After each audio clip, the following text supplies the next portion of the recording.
There are stories in American history that are whispered, not spoken. Stories soaked in blood. Stories too violent, too honest, too terrifying to be taught in classrooms. This is one of them. In the summer of 1831, in the woods and plantations of Southampton County, Virginia, a man named Nat Turner led a rebellion that would shake the foundations of the American South. For just 48 hours, enslaved men rose against their masters, not with speeches or petitions, but with blades. They didn't ask for freedom, they took it. Over 55 white men, women, and children were slaughtered in their homes and fields, often in their sleep. Heads were split, throats were slashed, children were not spared. And then, like smoke, the rebels vanished. Before he became a symbol of terror and revolt, Nat Turner was a quiet, intense child, a boy born into chains but never broken by them. He was born in October 1800 in Southampton County, Virginia, on a plantation owned by Benjamin Turner. Nat's mother, Nancy, was an enslaved woman brought from Africa. His father, though never clearly identified, escaped slavery when Nat was very young. That absence wasn't just a void, it was a lesson. Nat would grow up knowing that escape was possible, that resistance was real. From a very early age, Nat displayed an intelligence that was unmistakable. He was unusually perceptive, deeply curious, and observant beyond his years. It's said that by age 3, he could describe past lives and spiritual events with chilling detail. Some in the community believed he had second sight. Others believed he was cursed. He learned to read and write, not through formal teaching, but through the quiet tolerances of certain owners who viewed it as harmless. They were wrong. Nat's primary text wasn't literature, it was the Bible. He devoured it, memorized it, interpreted it through the lens of a world that denied him humanity. The language of Exodus, of divine wrath, of chosen people delivered from bondage, it wasn't metaphor to him. It was prophecy. It was instruction. In his teens, he became known among local enslaved people as the prophet. He would preach in secret, not just about salvation in the afterlife, but deliverance in this one. His words were fire, and they spread quietly from ear to ear, whispered at night in cabins and fields. At the same time, he bore the crushing brutality of slavery. He was whipped, forced to labor from dawn until nightfall, starved, and dehumanized. Yet, through it all, he internalized every blow, every insult, not as defeat, but as confirmation. That his suffering was righteous, that he was being prepared. He interpreted natural events as divine signs. A solar eclipse was not a coincidence, it was God's signal. A comet in the sky, the way animals moved before storms, the patterns of leaves on trees, all were omens. He believed he was anointed to lead his people in a holy war. He moved between owners throughout his life, some more brutal than others. Eventually, he came under the ownership of Thomas More and then Joseph Travis. But regardless of whose land he worked, Nat Turner's sense of purpose never faded. He fasted, he isolated himself, he prayed obsessively. He heard voices in the wind, in the water, in his own heartbeat. He believed that God was speaking directly to him, and that one day soon he would answer. This wasn't a man driven by hatred alone. It was something deeper, a consuming belief that the chains of slavery could only be broken with blood, that he had been born not to survive bondage, but to destroy it. And he would begin with a single blade, in silence, at night, at home. Southampton County itself was a place built on contradictions. Lush fields and rich soil masked the horror beneath. It was a region economically dependent on human bondage. The plantations were brutal machines of cotton and corn, powered by whips and prayers, sweat and screams. Children born into slavery like Nat saw the world through a veil of terror. Their childhoods were measured in lashes and labor. They were taught obedience through force and silence through fear. But Nat saw deeper. Where others saw despair, he saw patterns in how white people lived, how they moved, what they feared. He watched how religion was used to control, sermons that preached submission, twisted scripture that defended slavery as divine will. But Nat didn't accept the white man's gospel. He read the same Bible, but through a different lens. He saw a God of justice, of wrath, of deliverance through violence, the God of Moses, the God who sent plagues, the God who led slaves out of Egypt through the Red Sea and drowned their captors behind them. That was Nat Turner's God. And the older he got, the more convinced he became that divine intervention was coming, not from heaven, but from his own hands. He was not just an enslaved man, not just a preacher. He was a weapon waiting to be drawn. For years, he waited, in silence, praying for the signal. And when it came, it wouldn't be subtle. It would be written in blood across the land that had owned him. By the time Nat Turner entered adulthood, his identity had solidified into something far more dangerous than a rebellious spirit. He was a man possessed by faith. Not merely religious faith, but something deeper, obsessive, apocalyptic. He believed God had chosen him to bring wrath upon the wicked and to set the enslaved free. But unlike other enslaved preachers who preached obedience or heavenly salvation, Nat's gospel was violent. He saw slavery not only as a man-made institution, but as a direct offense against divine order. The first sign came in 1825, a solar eclipse. The sky darkened in the middle of the day. To most, it was a strange moment. To Nat, it was a divine message. He fasted and prayed in isolation for days afterward, seeking clarity. He emerged more convinced. God was speaking, and he had to listen. He saw visions of spirits, black and white, fighting in the clouds. He heard voices during storms. He claimed angels spoke to him in his dreams. He believed that Jesus himself had revealed his destiny, that Nat would be the new Moses, leading his people to freedom not with sermons, but with steel. But he didn't rush. He watched, waited. He knew the cost of failure. He quietly recruited followers from nearby plantations. Enslaved men he trusted, men who believed not only in the cause, but in him. Among them were Henry, Hark, Nelson, Sam, and Will, each with their own scars and rage, bound together by faith in Nat's visions. They met in secret, swore oaths in the woods under cover of night. They trained not with weapons, but with conviction. Then came the final sign. In February 1831, another solar eclipse cast a ghostly ring across the sky. This time, there was no doubt. Nat believed God had drawn a line in the heavens. It was time. But the plan wasn't chaos. It was calculated. They would begin at Nat's current owner's house, Joseph Travis. From there, they would move quickly, silently, targeting plantation after plantation. No guns, only blades, axes, hatchets, knives, weapons that made no sound. The mission was clear. Kill every white man, woman, and child they encountered. Spare no one. Send a message not just to the South, but to God.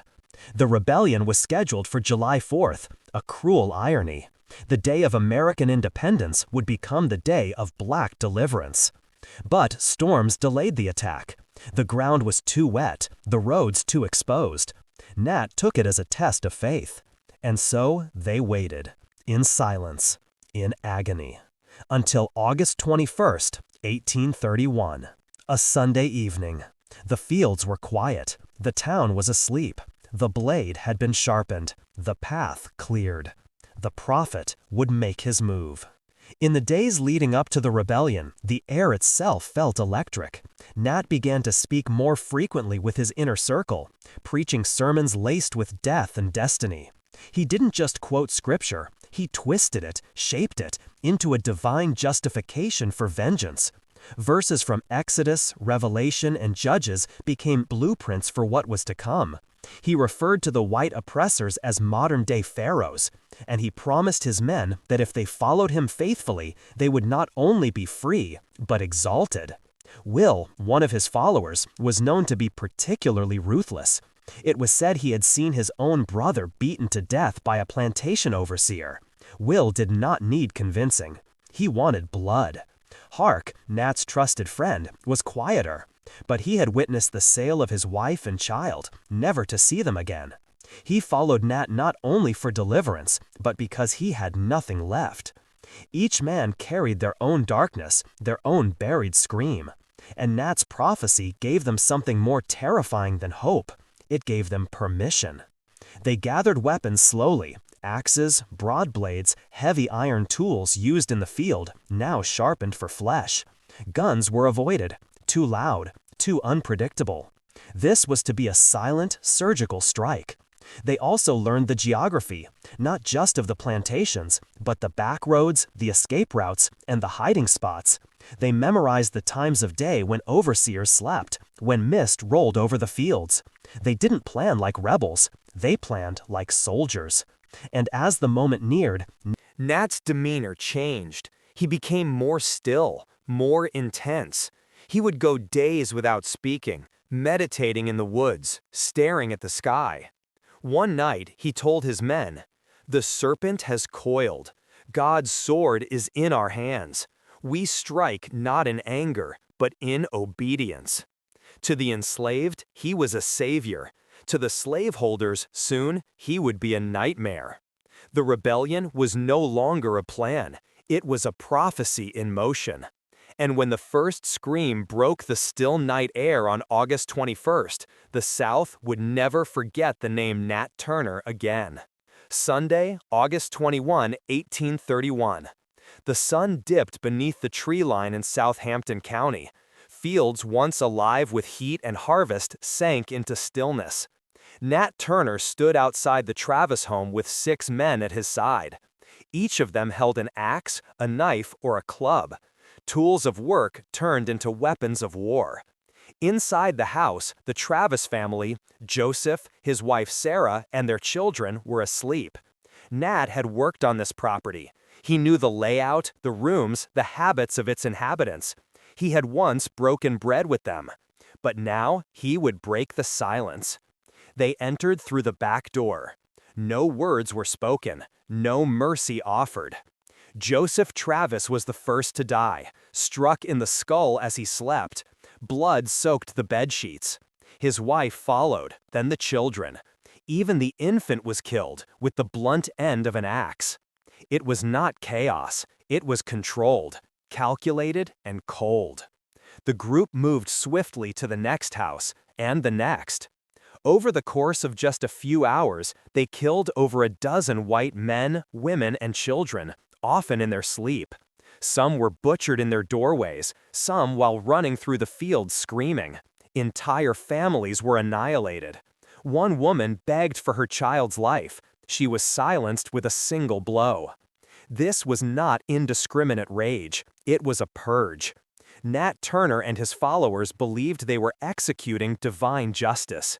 There were no speeches, no demands, no negotiations, only steel, only blood.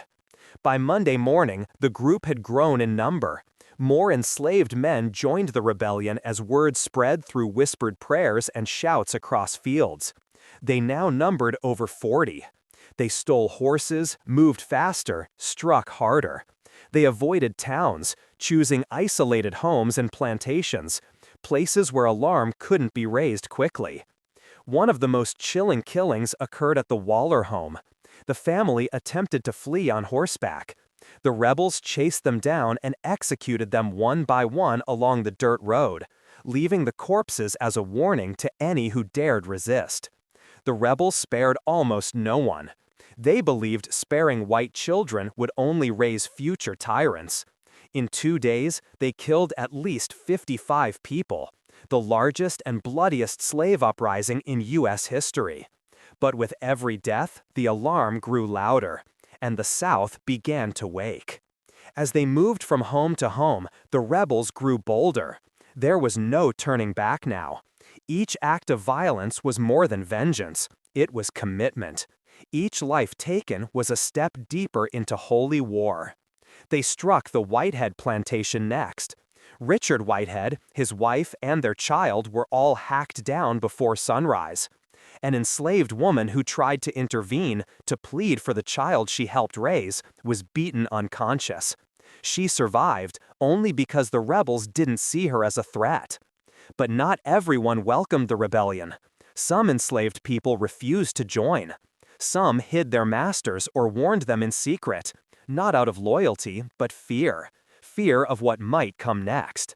Still, the rebellion grew. With each plantation raised, the group picked up more weapons, more horses, and more momentum. They were riding now, fast, furious, and silent between strikes. They entered the home of Elizabeth Turner, a distant relative of Nat's former owner. She recognized him, called him by name, asked why. He didn't answer. Will did. She was the 24th to die. But the killings weren't just acts of rebellion. They were trauma unleashed. Decades of whippings, rapes, child separations, and dehumanization came roaring out in one blood-drenched storm. These were men who had been forced to watch their mothers scream and their brothers hang. Now they held the blades. And yet, in some moments, even Nat hesitated. At the house of Lavinia Francis, a white woman known for treating her enslaved people with relative kindness, Nat paused. But others did not. Her skull was split before he could speak. The line between justice and wrath was fading, and Nat knew it. Still, he pressed on. As dawn broke on August 22nd, militia riders finally took notice. Word had spread like fire. Armed black men are killing whites across the countryside. Panic gripped the region. White men began organizing posses. Churches were emptied. Guns were loaded. Bells rang in warning across Southampton. The rebels reached the Parker farm by mid-morning. Here, the resistance was stiffer. The family had been warned and met the attackers with gunfire. 2 rebels were shot. 1 died. It was the first real blood spilled on their side. But they kept going. They tried to reach Jerusalem, the county seat, hoping to strike one final symbolic blow. But their horses were tired, their men stretched thin. By the time they arrived near the outskirts, a force of heavily armed white militia was waiting. A volley of gunfire scattered the group. Some fled into the woods, others were shot off their horses. Nat himself vanished into the forest, wounded but alive. In just over 36 hours, the rebellion had gone from secret to slaughter, from whispers to war. 55 white people lay dead. Dozens of homes were burning. Families butchered. Children dismembered. And the real horror was just beginning. At the Cross Keys Road, they ambushed a traveling white family in a wagon. A mother and her 2 daughters were found later with their throats slit, bodies half buried in the sand. Their infant had been crushed beneath the wheels. Whether by accident or intent, no one could say. The rebels had hoped more enslaved people would rise up across Virginia, that this spark would catch and consume the whole system. But the opposite happened. Fear spread faster than fire. White planters who had never even seen Nat Turner were now gathering in militias, armed with muskets, pitchforks, and anything they could find. Churches preached revenge.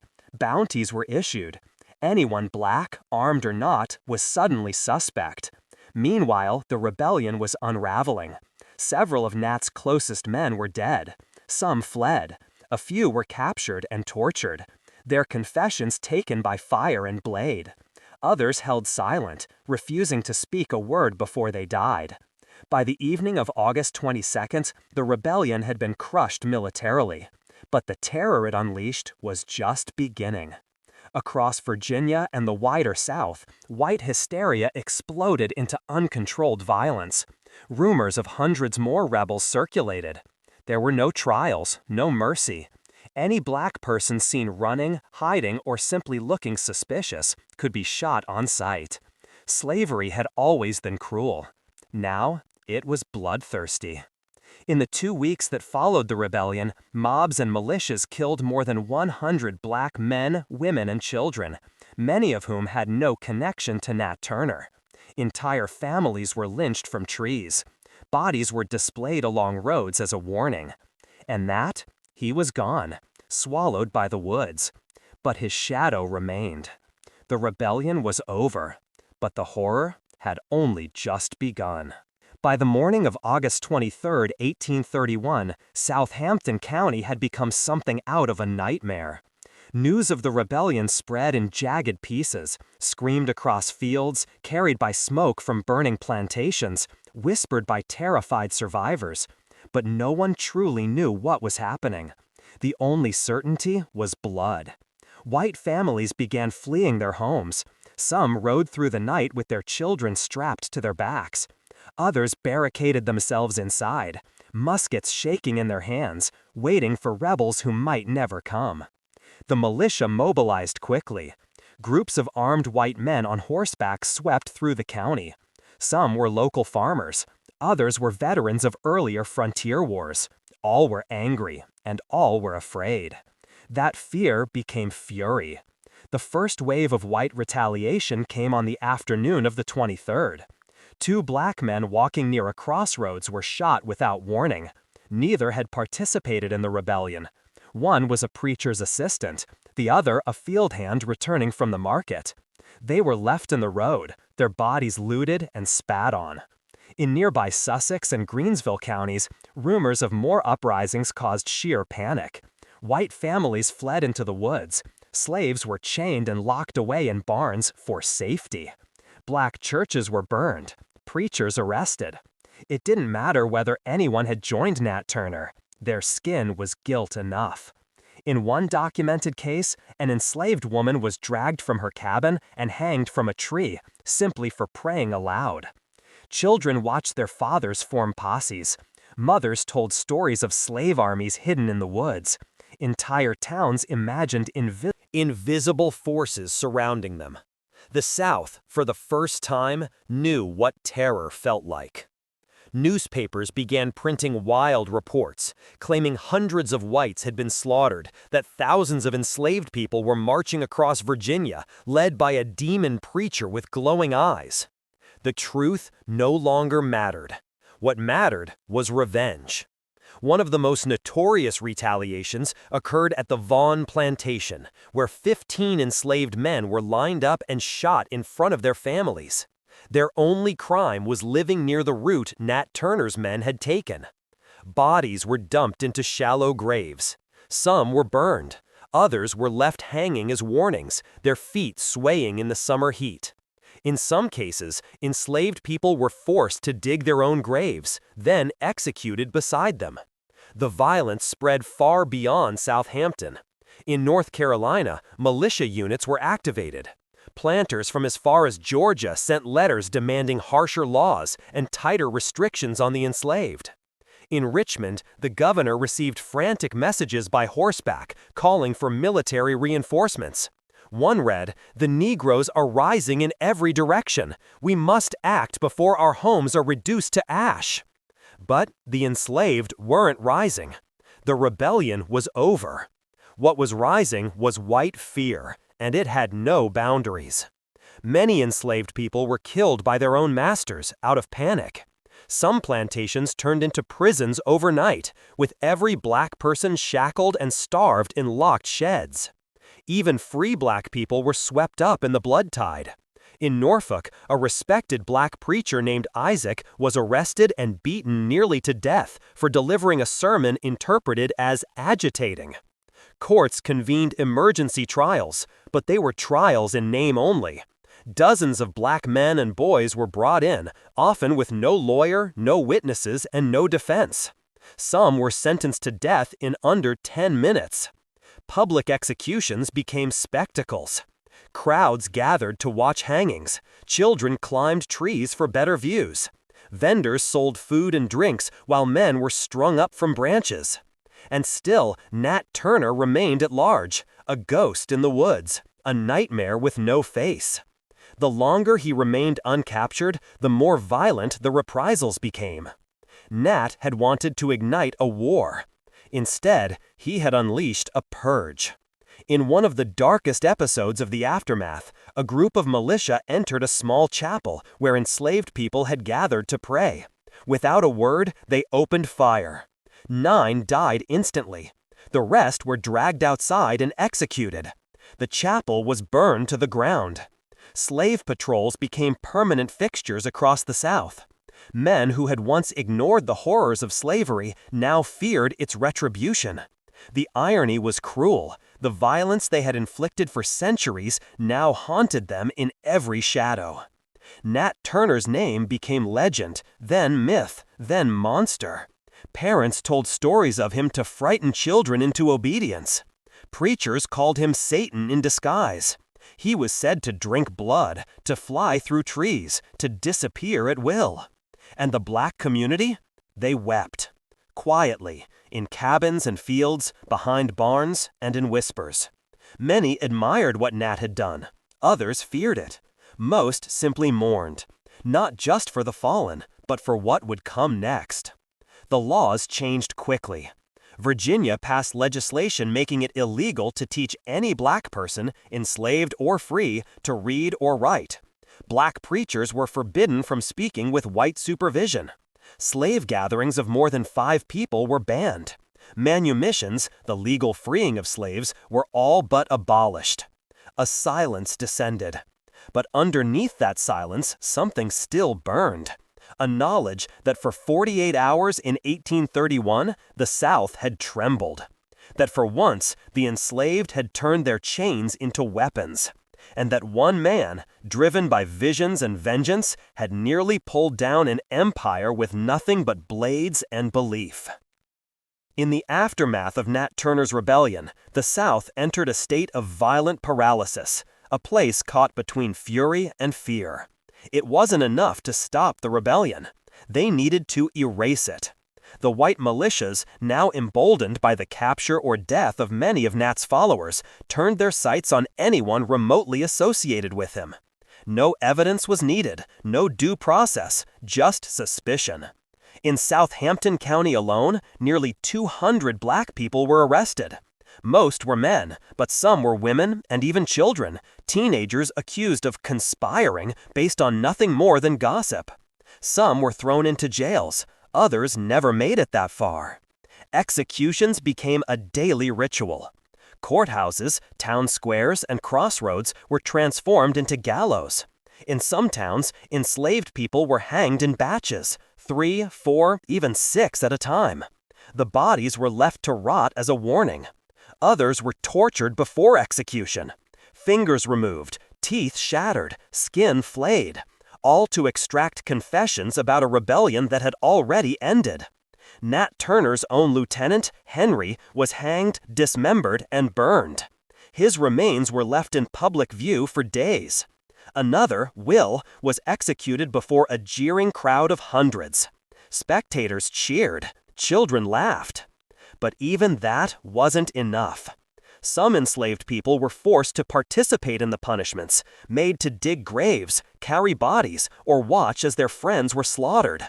It was psychological warfare, designed not only to kill, but to destroy the will to resist.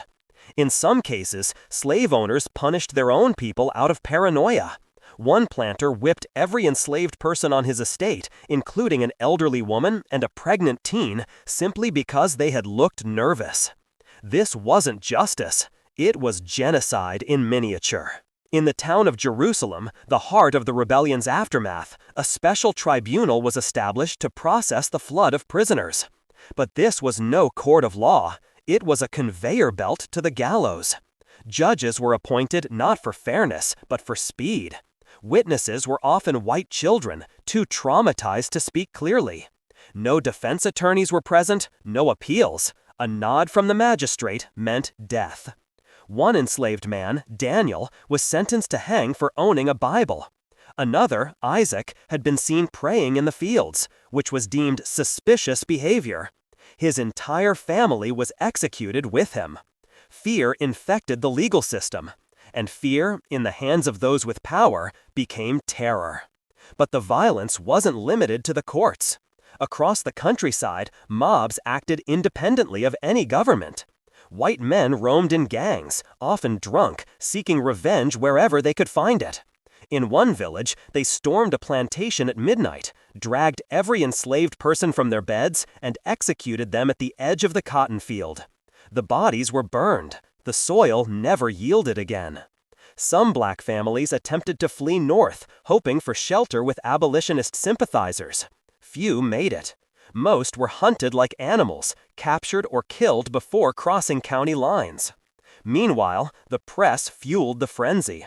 Southern newspapers printed gruesome stories, some real, others fabricated, about black uprisings across the South. They claimed Nat Turner's rebellion had been part of a larger conspiracy funded by Northern abolitionists. The lie spread fast, and with it came laws. Legislatures passed sweeping new slave codes. Black people could no longer preach, learn to read, or gather in groups without a white overseer. Punishments for runaways intensified. Surveillance increased. Freedom, once a flicker of hope, was snuffed out in public. Some planters believed they had stamped out rebellion for good, but others knew better. What Nat Turner had shown, what terrified them most, was not just violence. It was the truth behind it. That even the most loyal slave could carry revolution in his heart. That literacy was dangerous. That faith could be a weapon. That slavery wasn't stable. It was a volcano waiting to erupt. For those still enslaved, the aftermath became a new kind of hell. The rebellion had failed, and now everyone was punished. Kindness disappeared. Privileges were stripped away. Overseers were more violent than ever. Hunger increased. Whippings doubled. Children learned to stay silent. Women were told not to look white men in the eye. Even whispers about Nat Turner were grounds for death. Yet the name survived, passed down like fire through generations. A name not of terror, but of resistance. But for the South, the rebellion hardened slavery into something colder, more systematic, more paranoid. New laws allowed slave patrols to search homes at any time. Black people were banned from testifying in court. Some counties even enforced mandatory church attendance to monitor sermons. Everything became control. Everything became fear. And still, Nat Turner had not been found. He lingered like a ghost, as if the land itself was holding its breath. And in the quiet moments, before sleep, during storms, at the edge of fields, both black and white heard his name and wondered if he might return. A man, a myth, a prophecy still unfolding. For 6 weeks, Nat Turner was a ghost. After the failed march on Jerusalem, he vanished into the dense woods of southeastern Virginia. White militias scoured the land, tracking footprints, interrogating anyone who might know him. They burned forests, raided homes, set traps, but still no sign. Some believed he was dead. Others whispered he had escaped north with help from abolitionists. Rumors claimed he'd reached Canada, that he was gathering a new army, that he could turn invisible. In truth, Nat was hiding just a few miles from where it all began. He dug a cave into the hillside, covered it with brush. He survived on berries, stolen livestock, rainwater. At night, he crept through fields and shadowed cabins, listening, watching, haunting the land that had tried to own him. But the South was changing around him. His rebellion had triggered a lockdown across the state. Black churches were shuttered. Slave patrols expanded. Fear became law. Blood became order. And still, Nat waited. Not for rescue, for a sign. He believed that God would tell him what to do next. But God was silent. On October 30, 1831, a man named Benjamin Phipps was riding through the woods when he spotted movement in the brush. Investigating, he uncovered the cave. Inside, crouched in filth and silence, was Nat Turner. He did not resist. He was taken in chains to the county jail in Jerusalem. The people of Southampton had been waiting for this moment.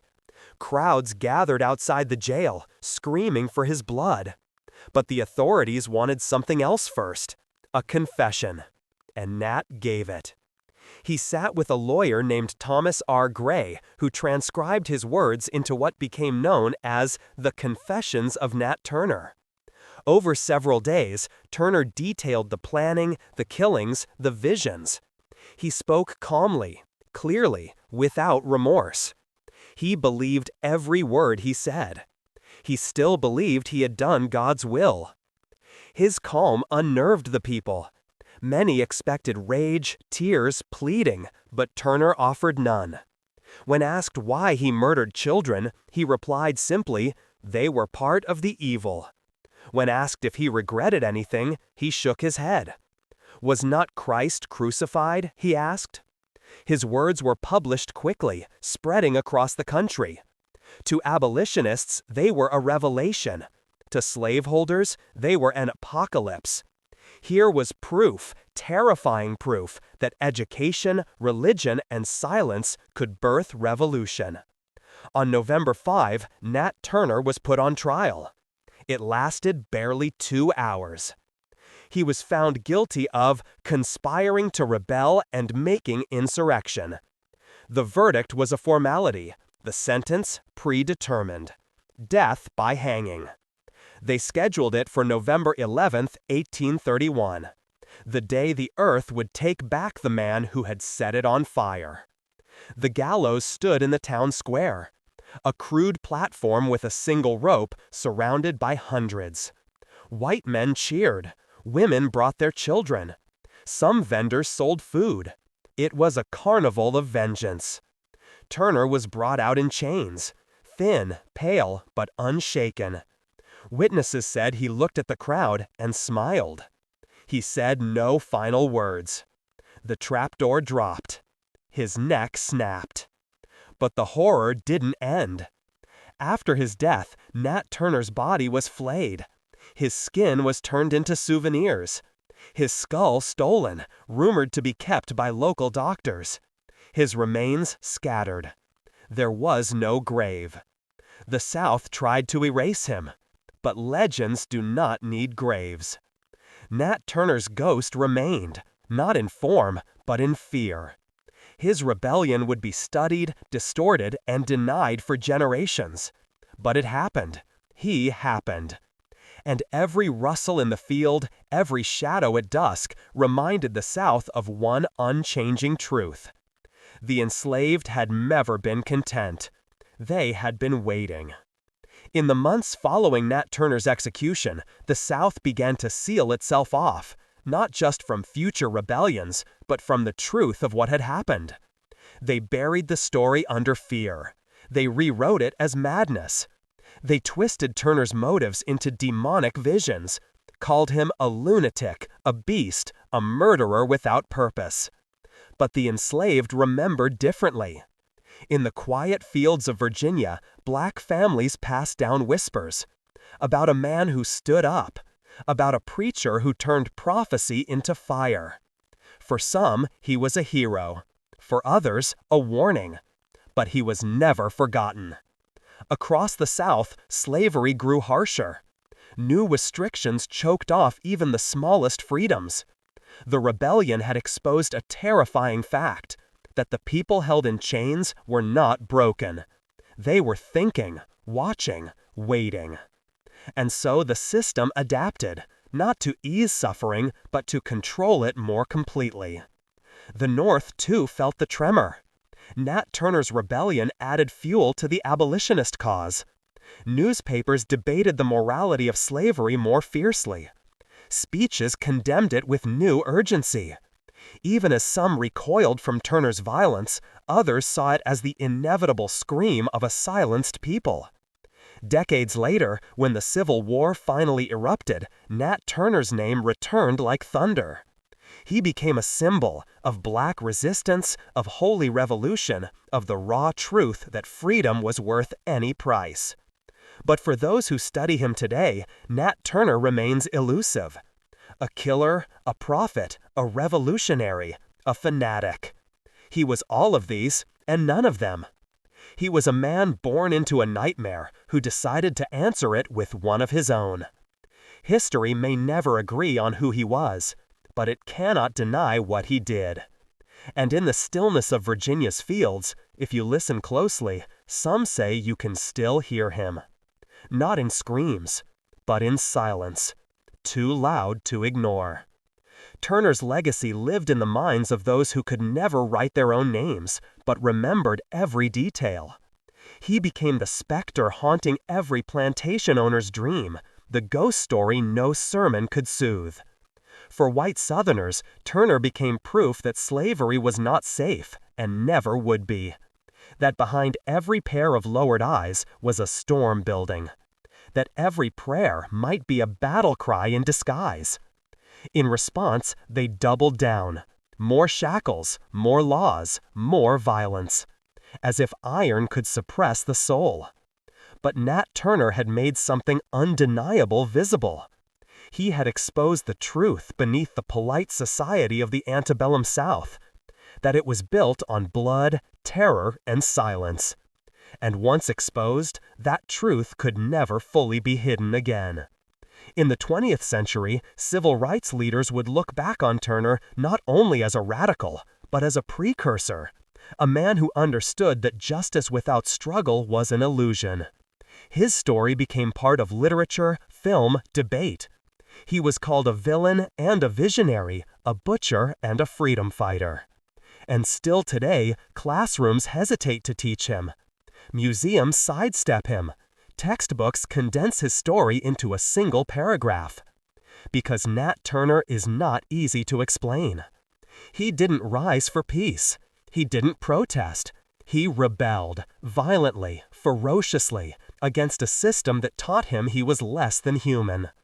And that is the horror of his legacy. Not that he existed, but that his reasons did. More than a century after his death, the questions he raised still haunt America. What is justice in the face of generations of cruelty? Who gets to decide what freedom costs? And when a man has been stripped of everything, what is he willing to become? The story of Nat Turner has no clean ending. Only a wound that still aches.